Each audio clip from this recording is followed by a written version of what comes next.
Okay, Marilyn Hummelstein will introduce our program today. Having served the citizens of Jonesboro for over 27 years, Lynn Waterworth is currently the captain of the Criminal Investigation Division, a 20-member unit tasked with the investigations of all types of crimes, as well as other support functions, including polygraph services, property and evidence storage, crime scene investigation, and the high-tech or cyber crimes unit.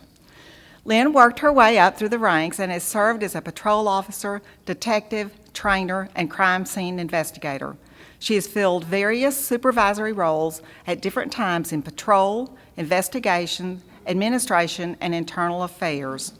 She led the department in achieving its first ever national accreditation and has received a number of public and departmental recognitions and commendations over the years, including the Exchange Club Officer of the Year and the JPD Honorable Service Medal.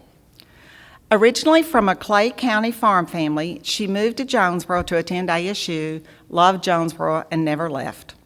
She has served as a church group leader and a teacher for many years, enjoys volunteering, and has served on the boards of the United Way and CASA. Her husband, Sergeant Lyle Waterworth, has also served with the department for many years. They have a daughter who is a junior at Valley View, and their son, Cameron, will soon be the third-generation member of their family to graduate from ASU. She enjoys researching police department history and has a growing collection of pictures and memorabilia, much of which is on display at the department on Caraway. And if you have a chance to go inside, if you're going this afternoon, you really ought to go in and look. It is an awesome, awesome collection. Please help me welcome Captain Lynn Waterworth.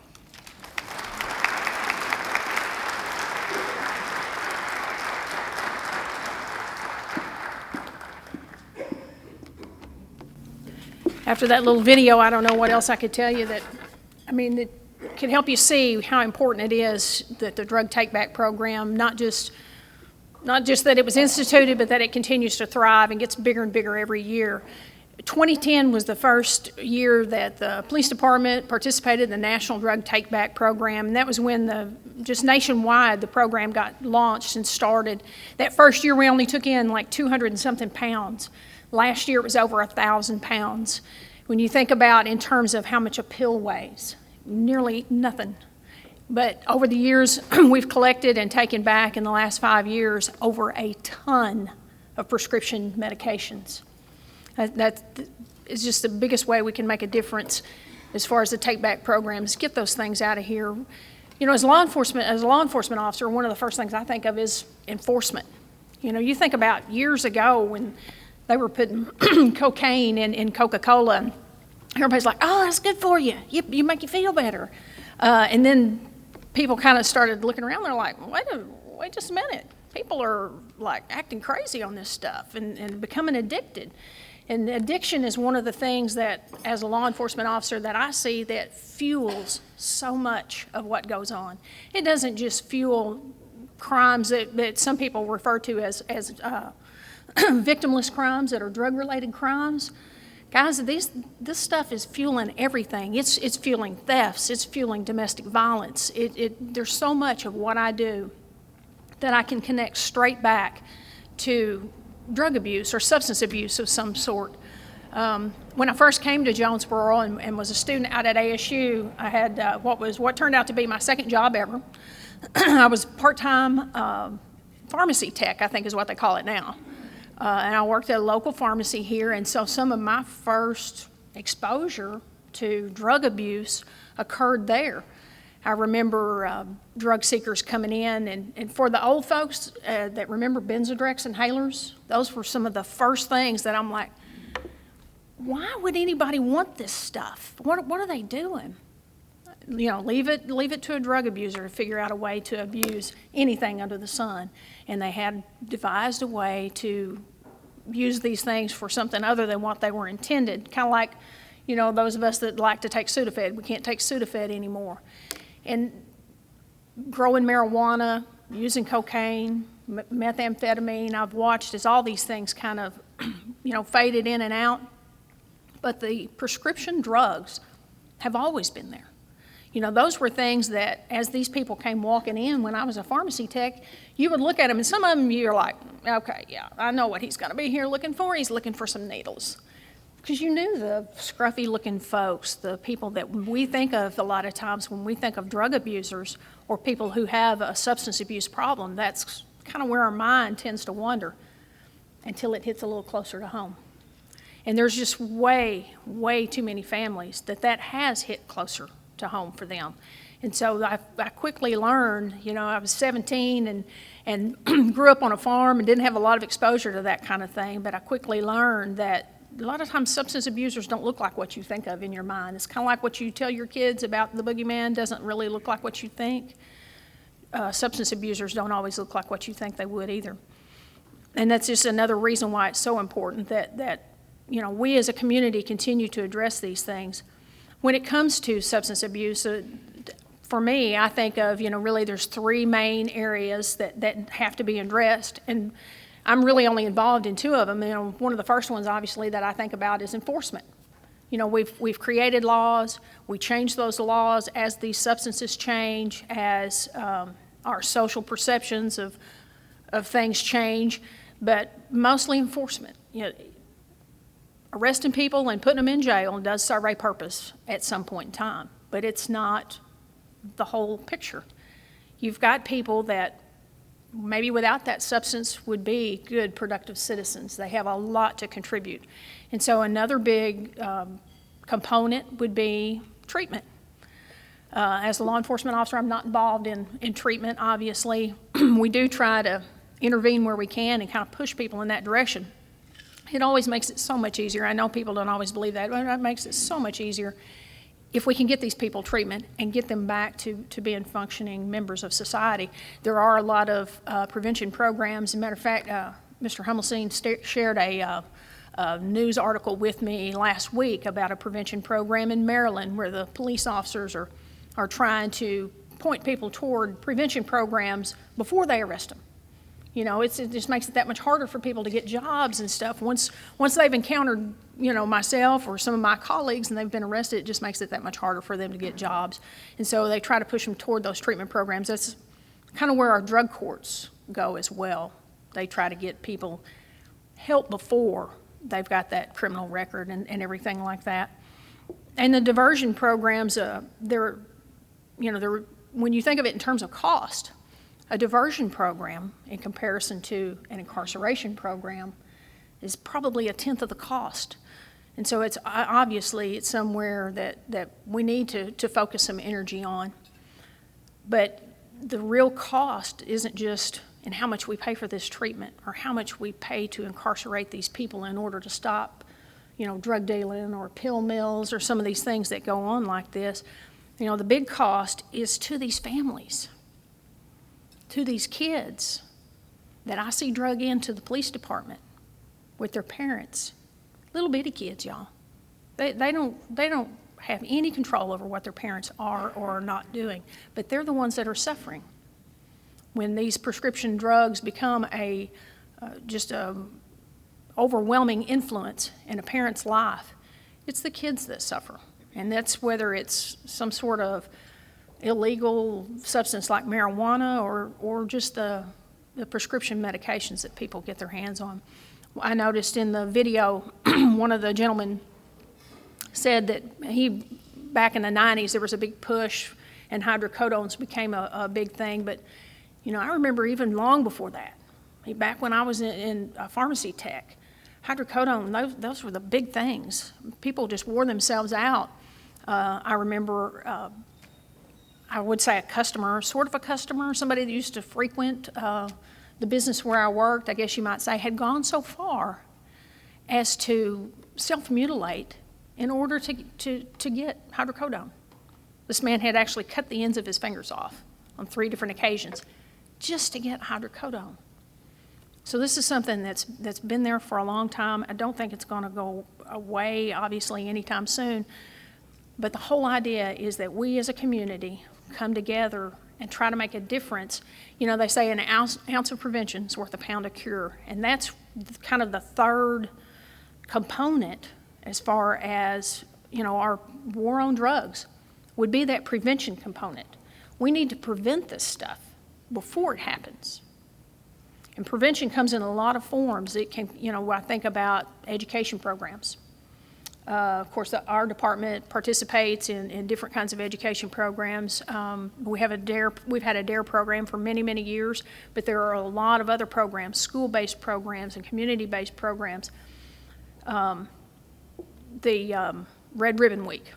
I know in a couple of weeks, a lot of the schools are going to launch off their Red Ribbon Week campaign that comes up usually in October. I mean, things like that are awesome. They deserve anything that you can give to them, any kind of support that we can do for those kinds of things, because that's where it's got to start. It's got to start with that prevention prong of what's going on. Like I said, the best way to conquer or combat addiction is if it never gets started.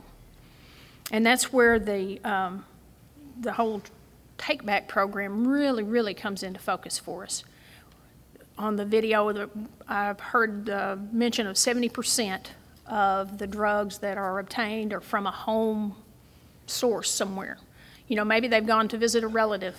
Maybe a friend has gone to visit a relative and they've stolen something out of grandma's medicine cabinet, or maybe they just went into their own medicine cabinets and picked up some prescriptions. Maybe that, you had a tooth pulled and you forgot about it, and you left the medication there and just, I may need it later and don't have to pay for it again.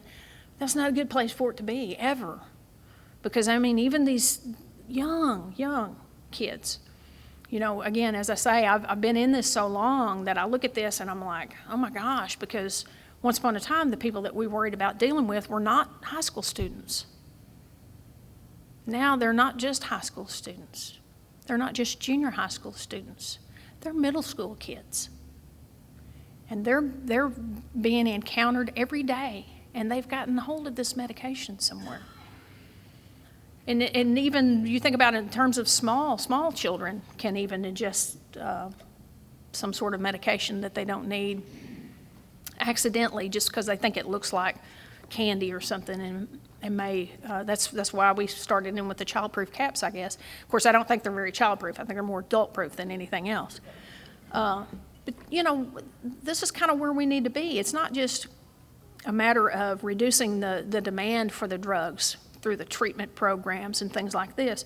We've got to reduce that supply.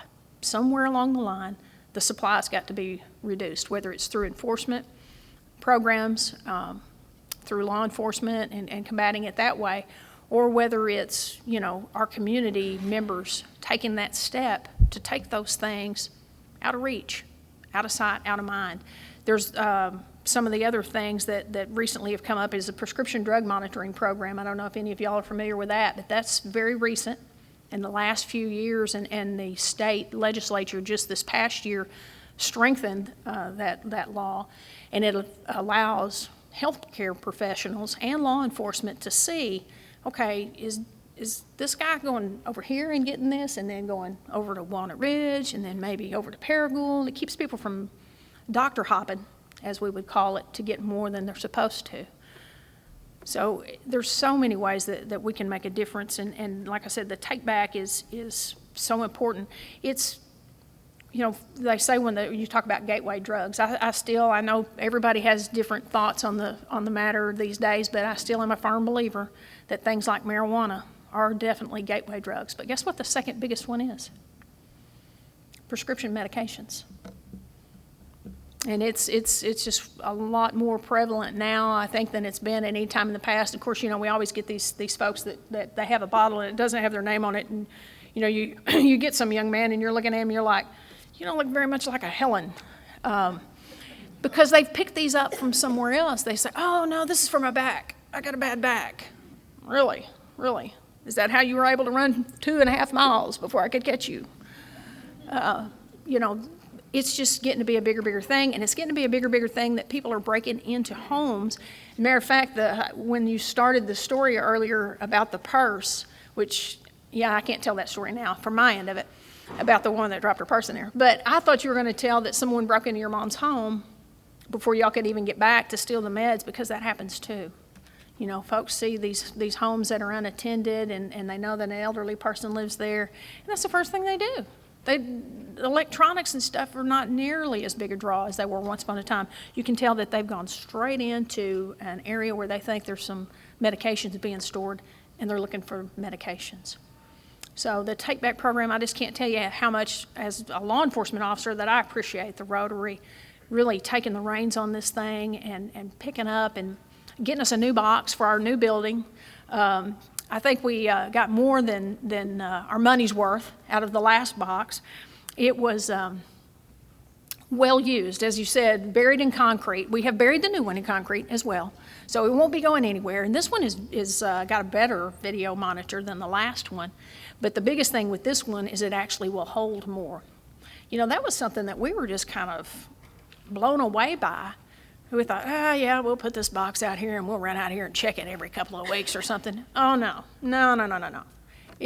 I mean, within just a few days, you've got people coming inside and they've got the award-winning bag here. Trust me, you should see the bags that people drag in. They come in with like garbage bags and they're like, hey, the box is full. And we're like, again, really?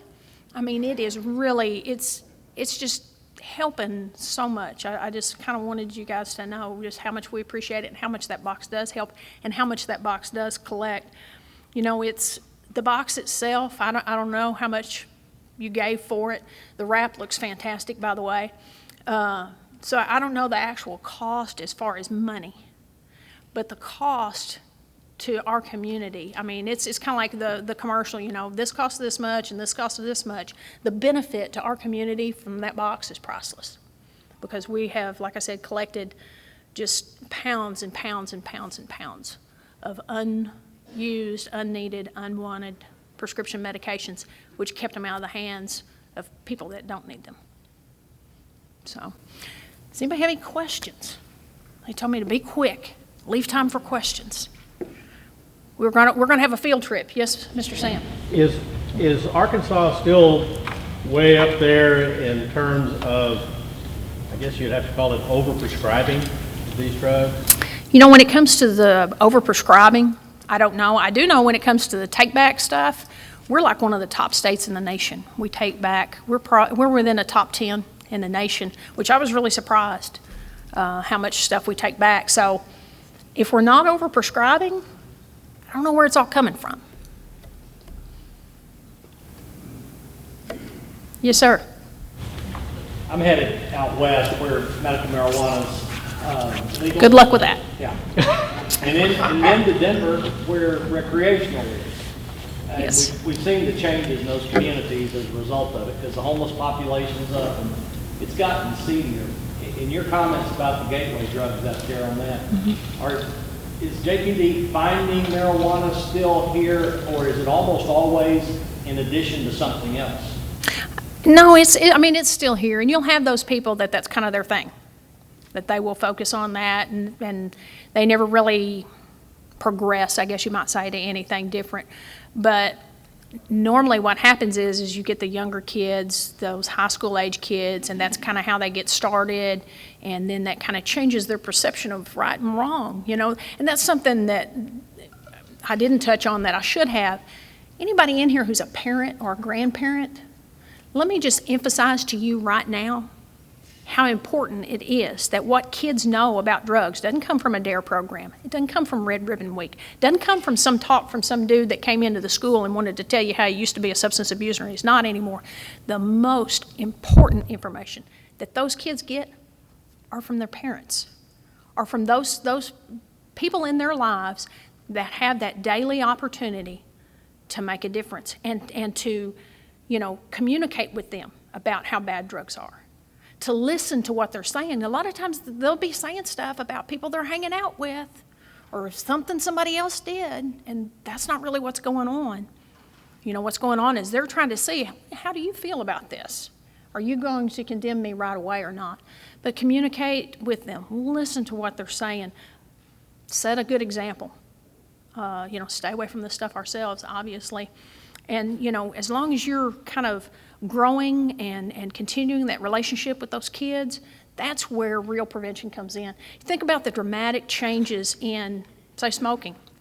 You know, when I was in high school, we had what we called a smoking hole. And the kids that were old enough went out to the smoking hole and smoked. Well, you know, I look at like, my youngest is 16 now. I look at kids that age, and they're just like, yeah, they're over there smoking.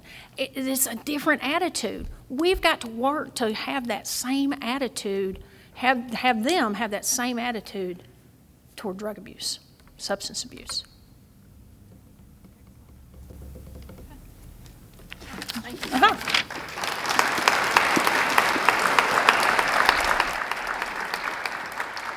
Just a few last words here, and I have a bit of information. A lot of these drugs you come about them incidentally. Obviously, you have surgery or whatever, and you end up with a cabinet full of drugs. But one thing to note is when you're given drugs after surgery and you're given, say, 30, you don't have to have all those drugs filled. Just know that. So if you only want to have 10 and then go back and get those other 20 later, that is a possibility. So don't bring them in your home to start with, and therefore you don't have to worry about getting rid of them. I also want to echo the thing about it's people of all ages. Don't think it's just teenagers that are coming in your home to maybe look in your medicine cabinet. It's people of all ages. It could be your neighbors. And even if you think your nice little grandchildren would never think of going in to get your medicine, maybe their friends would. So protect yourself and protect the children and others around you. And my last message for today is, don't let it stop with today. We've brought attention to it and trying to bring attention to it in our community. But my message for you all today is, don't let it stop with this program. Anytime you have medicines that are in your home, like the bag that Brock has, make sure that you're making a trip downtown to put your medicines in, as we're about to do. So with that, I'm concluding the meeting, and we're going to adjourn down to the Jonesboro Police Department on Nelton and deposit some meds. Oh yeah, that, Caraway. Thank you.